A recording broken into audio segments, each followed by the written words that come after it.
नमस्कार, आप देख रहे हैं फर्स्ट इंडिया न्यूज और आपके साथ मैं विजेंद्र सोलंकी।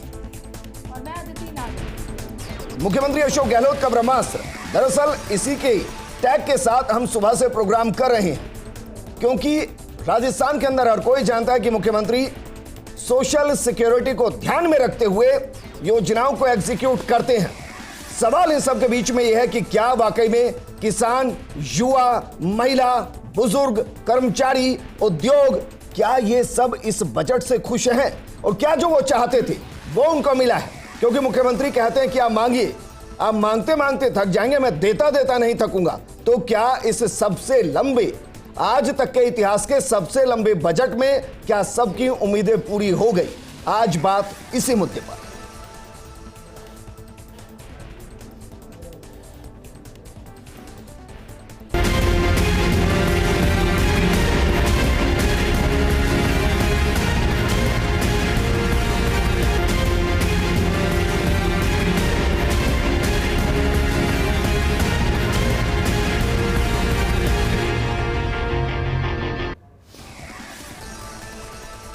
इस मुद्दे पर बात करने के लिए बेहद खास पैनल हमारे साथ मौजूद हैं। सबसे पहले आपको अपने पैनल से इंट्रोड्यूस करा देते हैं। हमारे साथ राज्य मंत्री और विधायक कांग्रेस के वाजिब अली जी मौजूद हैं, बीजेपी नेता और डिप्टी मेयर पुनीत कर्नावट जी मौजूद हैं, राज्य कर्मचारी संघ के उपाध्यक्ष दीपक डंडोरिया जी मौजूद हैं और आर्थिक विशेषज्ञ किशन बिरला जी हमारे बीच में मौजूद हैं। वाजिब अली जी, सर, जब से ये बजट आया है बीजेपी कह रही है फ्री बीज बजट है, क्योंकि सरकार के पास पैसा तो है नहीं और घोषणाएं ऐसे की गई है मानो पैसा कितना ऊपर से बरस रहा है। देखिए, विपक्ष का काम है कमी निकालना, तो वो तो अपना काम करेंगे ही, लेकिन फिर भी अगर आप बजट को देखें तो हर एक वर्ग का ध्यान रखते हुए बचत, बढ़त और राहत की दिशा में काम हुआ है। चाहे वो युवा हों, चाहे वो महिलाएं हों, आप जनरल उपभोक्ताएं हों, और सबको राहत देने की कोशिश की गई है। और निश्चित तौर पे उसके जो रिसोर्सेज हैं वो भी मैच किए गए हैं। तो सरकार पूरी तरीके से प्रतिबद्ध है कि ये जितनी भी घोषणाएं हैं ये जल्द से जल्द लागू हों और जनता को इनसे राहत प्रदान होगी। और पूरे प्रदेश की आज आंखें टिकी हुई थी इस बजट पे, और मैं मानता हूं कि अब तक का सबसे बेहतरीन बजट राजस्थान प्रदेश की जनता के लिए मुख्यमंत्री जी ने प्रेषित किया है।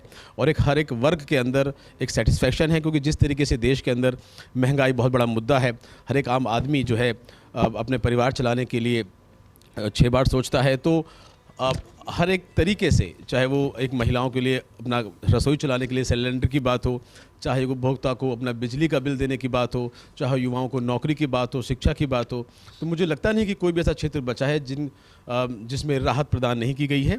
और आने वाले वक्त में आप देखेंगे कि ये खुशहाल राजस्थान की तरफ एक बहुत बेहतरीन बढ़ता हुआ कदम है। मुख्यमंत्री की हर एक बजट के अंदर एक मास्टर स्ट्रोक होता है, एक योजना ऐसी होती है जो मास्टर स्ट्रोक होती है।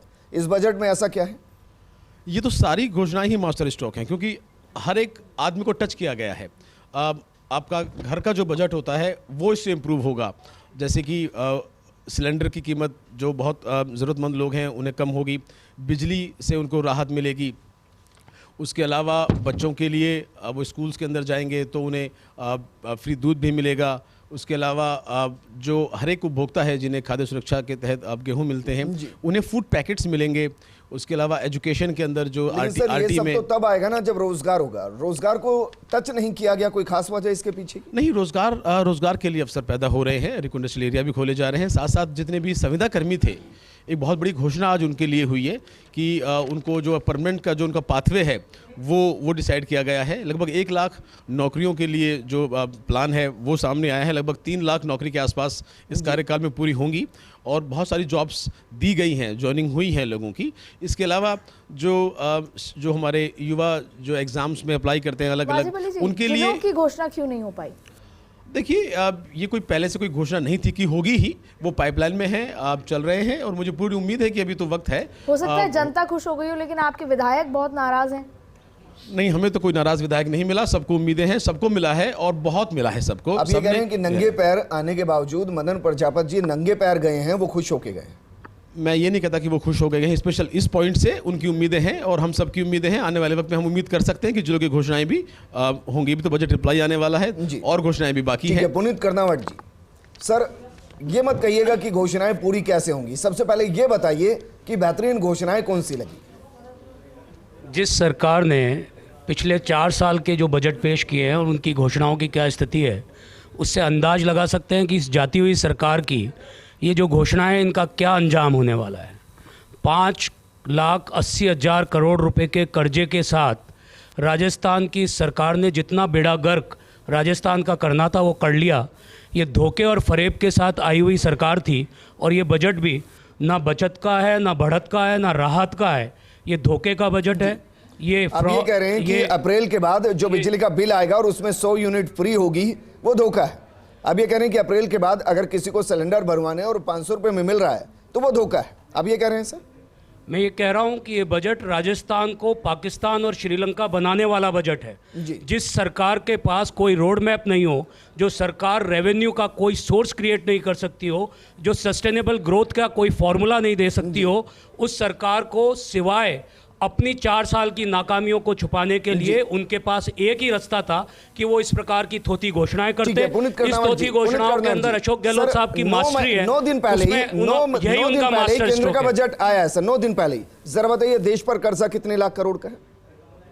जितना कर्जा 8 साल पहले जब मोदी जी ने शासन संभाला, मैं आपके बीच में नहीं बोला था, मुझे बोलने दें आप, है ना। जब 8 साल पहले मोदी जी ने शासन संभाला था तो हम 11वें नंबर की अर्थव्यवस्था थे, आज हम 5वें नंबर की अर्थव्यवस्था पे। सुनिए आप, कर्जा होना बुरी बात नहीं है, कर्जे का क्रिएशन असेट्स क्रिएशन में होना चाहिए। कर्जा सिर्फ मुफ्त की रेवड़ियां बांटकर आप किसी चीज से पूरा करना चाहते हो तो ये नहीं हो पाएगा। और आप अल्टीमेटली इससे आप बीजेपी कर्जा ले तो सही और कांग्रेस कर्जा ले तो गलत। मैं आपको एक बात कहना चाहता हूं, आपको सस्टेनेबल ग्रोथ की तरफ जाना पड़ेगा। सस्टेनेबल ग्रोथ की तरफ जाना पड़ेगा। राजस्थान की ग्रोथ रेट साफ साफ नजर आती है। जब बेरोजगार नौजवान सरकार से निराश होकर यहाँ पर रंगदारी वसूल करता है, ये जो बिहार बनता जा रहा है राजस्थान, वो राजस्थान की असली कहानी कहता है।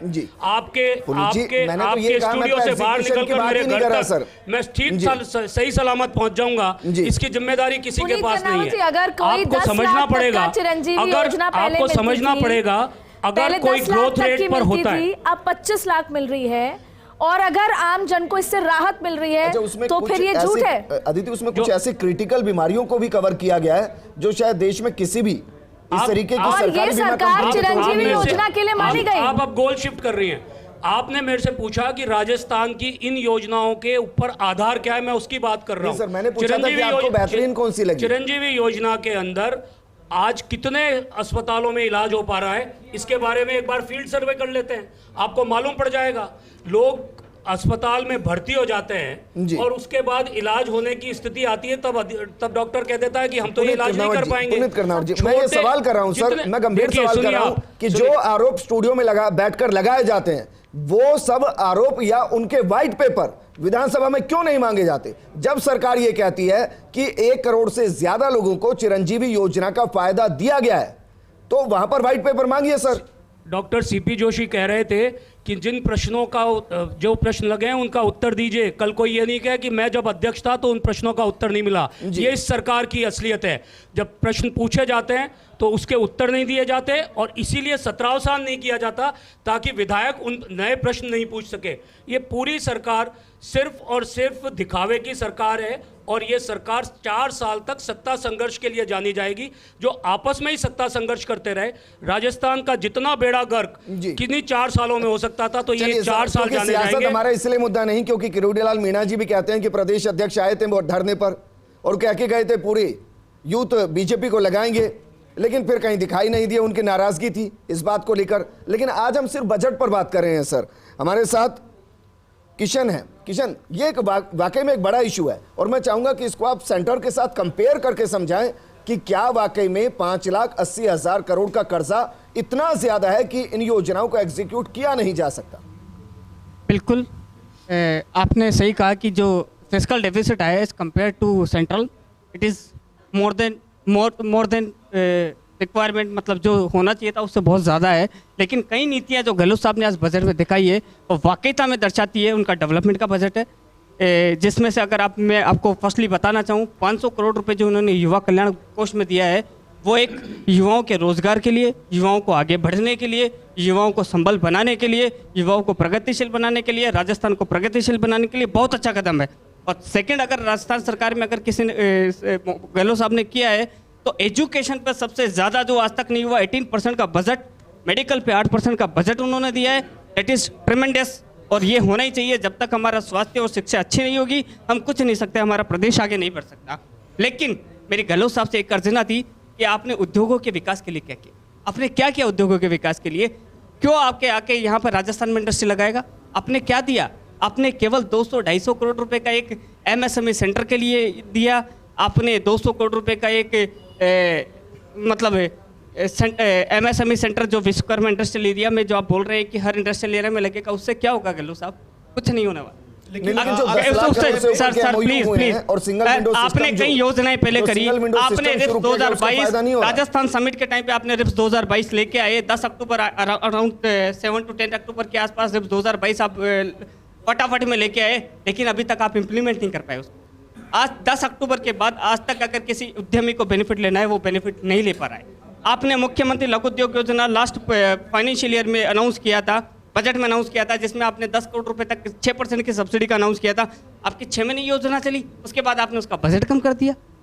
हाँ, आपकी बहुत अच्छी योजना थी, उससे बहुत रोजगार आए थे, उससे बहुत इन्वेस्टमेंट हुआ था, लेकिन अभी वो योजना निराधार है।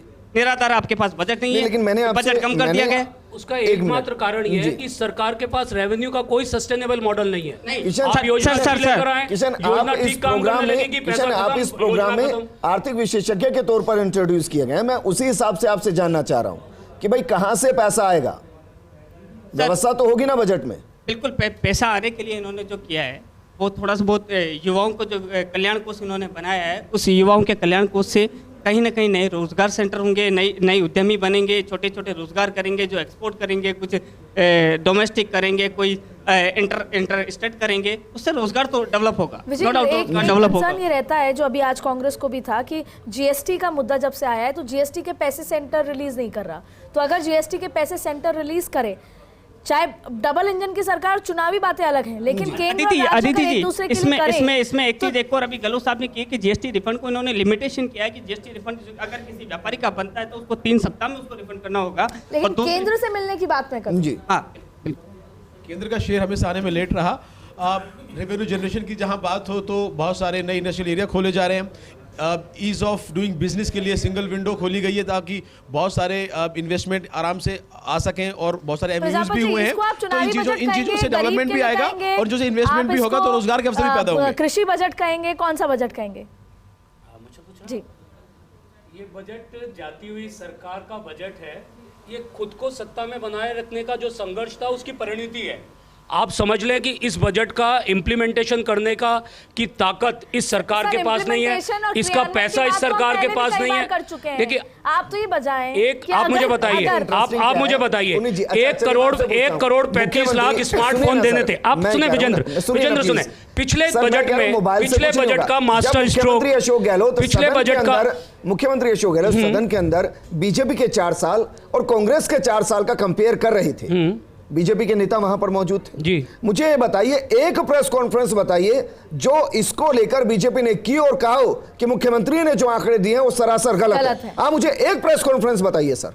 मैं आपको आंकड़े बता रहा हूं। मैं आपको कह रहा हूं 1 करोड़ 35 लाख स्मार्टफोन देने की घोषणा की महिलाओं को, एक फोन भी दिया गया क्या सर? आप बताइए, पूरी दुनिया के अंदर स्मार्टफोन अपनी बिक्री के रिकॉर्ड तोड़ रहे हैं और ये कह रहे हैं कि हमारे चिप नहीं मिल रही। ये वो सरकार है जिसने कोविड वैक्सीनेशन के दौरान कहा कि वैक्सीन हम खरीदेंगे। ये मुद्दा है। तब के तत्कालीन कहां से कहां चले गया? मैं ये कह रहा हूं कि 4 साल का राजस्थान का ही कंपैरिजन किया गया। कमाल की बात ये है कि बीजेपी के किसी नेता ने आज की तारीख तक उसको काउंटर नहीं किया है। तो उसका मतलब मैं ये निकालूं कि जो आंकड़े दिए गए वो सही थे, मैं मतलब यही निकालूं ना सर। और भारतीय जनता पार्टी तो रोज भारतीय जनता पार्टी ने तो हर दिन प्रेस कॉन्फ्रेंस की है। सर आप मुझे एक दीजिएगा उन आंकड़ों को लेकर कुछ 5% जो हमारी बजट घोषणाएं थी वो सारी पूरी हो चुकी है। आपकी लाइब्रेरी में और ये जो घोषणाएं हैं आने वाले वक्त में आप देखेंगे जो आपने न्यूज़ दिखाई होगी सर, फर्स्ट इंडिया पर 24/7 काम करते हैं सर जी। और इससे पहले भी डिबेट में हम लोग इस मुद्दे को उठा चुके हैं कि कोई तो आइए, कोई तो काउंटर कीजिए इस चीज को। खैर, हमारे साथ दीपक डंडोरिया जी हैं। दीपक जी, आपके लिए तो आज का दिन अच्छा होगा सर। जी बिल्कुल, बेहद ही अच्छा बजट है।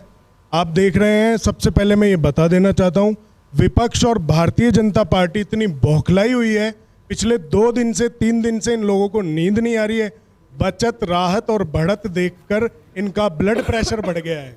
और आप बौखलाहट में देख रहे हैं, राजस्थान के बजट की बात को ये इंटरनेशनली ले जा रहे हैं। इनको ज्ञान कुछ होता नहीं है, इनको पता कुछ होता नहीं है। सर, मैं तो ये पूछ रहा हूँ कि राज्य कर्मचारी, आप राज्य सफाई आयोग से, आप ईआरसीपी पे क्या बोलना चाहेंगे? आपने ईआरसीपी पे कुछ बोला? आपके प्रधानमंत्री जी ने कुछ किया? आप ईआरसीपी का पैसा खाकर बैठे। ठीक ढंग से आप डीपीआर बनाकर ले जाए और पैसा ले आए। जल जीवन मिशन में फिसड्डी है। आप 32वें नंबर पर हो जल जीवन मिशन में। जो आप कह रहे हैं उसके लिए बाकायदा हमारे बीच में आसिम अली जी, हमसे सुन लेंगे उनसे। राज्य सफाई आयोग के वाइस चेयरमैन होने के नाते मैंने मुख्यमंत्री जी से निवेदन किया कि 50,000 लोगों की, सफाई कर्मचारियों की राजस्थान को जरूरत है, तत्काल प्रभाव से उनकी घोषणा की जानी चाहिए। उन्होंने 30,000 की घोषणा करी है, जो ऐतिहासिक है और इतिहास में पहली बार हुआ है। लास्ट टाइम जब भर्ती हुई थी, सबसे बड़ी घोषणा थी 21,000 की। और ये भर्ती इसी सेशन में कर देंगे। 2 साल का उन्होंने समय दिया है, लेकिन निकायों से 1,000 पे सर, इस साल कितनी भर्तियां होंगी? 2 साल नहीं सर, इस साल चुनाव से पहले कितनी भर्तियां होंगी? इस साल नगर निगम को ही देख रहा हूं, मुझे इसकी हकीकत पता है। मैं नगर निगम से आपसे पहले पार्षद रहा हूं। जब मैं आप बोल रहे थे, मैं नहीं बोल रहा था। मैंने माननीय मुख्यमंत्री ज्यादा अनुभव है, मैं पार्षद रह चुका हूं। जयपुर और आज जो नगर निगम को नरक निगम आप लोगों ने बनाया हुआ है, हमेशा से बोर्ड बीजेपी का रहा है। आप लोगों ने क्या किया है? और इनकी दलित विरोधी नीति ऐसी रही है, सफाई कर्मचारियों के भर्ती में इन लोगों ने, भारतीय जनता पार्टी की सरकार ने दूसरे लोगों को भर दिया। आज उसका खामियाजा राजस्थान भुगत रहा है। कि हेरिटेज में तो अभी तक बोर्ड बैठक ही नहीं हो रही है। छोड़िए, वो तो एक अलग ही बात है। मैं आपसे, लेकिन दीपक जी, मैंने तो सवाल किया, उसका जवाब दीजिए सर। नहीं विजयन जी, ये अच्छी बात है, 30,000 नौकरियों की घोषणा की गई है। ये बताइए ना, इस चुनाव से पहले ये कह रहे हैं 2 सालों में करेंगे, ये कह रहे हैं इसी सेशन में कर देंगे। तो मैं ये नहीं तय कर पा रहा कि दीपक डंडोरिया जी सरकार चला रहे हैं या राजस्थान के मुख्यमंत्री सरकार चला रहे हैं। मुख्यमंत्री जी सरकार चला रहे हैं, लेकिन वाइस चेयरमैन होने के नाते एक नीति बनाएंगे, चुनाव से पहले कितनी हो जाएंगी? मैं सीधा स्पष्ट सवाल कर रहा हूं, चुनाव से पहले कितनी होंगी 30,000? चुनाव से पहले जितनी रिक्वायरमेंट है, कितनी नगर पालिका अधिनियम, 50,000 मेरे साथी को ज्ञान नहीं होगा, नगर पालिका अधिनियम के तहत 1,000 की जनसंख्या पे 4 सफाई कर्मचारियों की जरूरत होती है। दीपक जी, सर घुमाइए नहीं, आपने ही 50,000 की रिक्वायरमेंट भेजी ना सर। हाँ, तो मतलब 50,000 की जरूरत है, 30,000 की घोषणा हुई है। मैं ये पूछ रहा हूं कि चुनाव से पहले कितनी होंगी? ये रिक्वायरमेंट ही तो भेजिए सर। 20,000 प्लस तो हम कर ही देंगे, ठीक है ना? वाजिब अली जी, एक सवाल मैं मेरे साथी से, विजयन जी, मैं एक सवाल मेरे साथी से ये करना चाहता हूं, क्या वाकई में बजट उस तरीके से है कि इसको जनता के बीच में, चाहे वो हाथ से हाथ जोड़ो यात्रा के जरिए ले जाया जाए या फिर अन्य कार्यक्रमों के जरिए ले जाया जाए, चुनाव तक ये पहुंचा दिया जाए कि देखिए ये सब कुछ आपके लिए है और ये सब कुछ आपको मिल रहा है? देखिए, जो इतनी भी बजट घोषणाएं हैं, उनका जो मुख्य प्रारूप है वो इसी तरह बनाया गया है कि वो जल्दी धरातल पे नजर आए। अगर आप बिजली की बात करेंगे तो वो आपको बहुत जल्दी चीज़ें नज़र आ जाएंगी। अगर आप खाद्य सुरक्षा में जो फूड पैकेट्स हैं वो आपको बहुत जल्दी नज़र आ जाएंगे। अगर पेंशन की बात करेंगे तो वो आपको बहुत जल्दी नज़र आ जाएगी।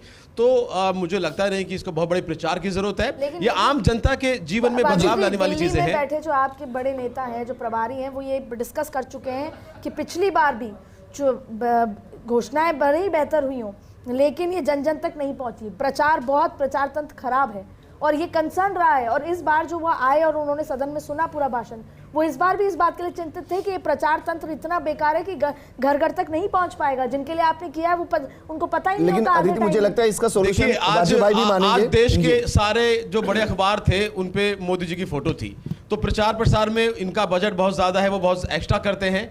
हमारा राजस्थान के अंदर बजट पेश करने से पहले ही 100 करोड़ के विज्ञापन किए हैं आपने वाजिब भाई। लेकिन वाजिब भाई, बजट पेश करने से पहले ही 100 करोड़ का विज्ञापन कर दिया आपने। 5% जो घोषणा है शुक्रिया अदिति। ये वैसे मुझे लगता है कि घर घर तक इसलिए पहुंच गया होगा क्योंकि 14,000 स्क्रीन लगाई गई हैं और ये राजस्थान में पहली बार हुआ है। और यही वजह आपके स्कूल, निकाय, कॉलेज, गांव, ढाणी सब तक पहुंचा दिया गया। 14,000 स्क्रीन पर देखा है कि किस तरीके से बजट के समय फजीयत हुई।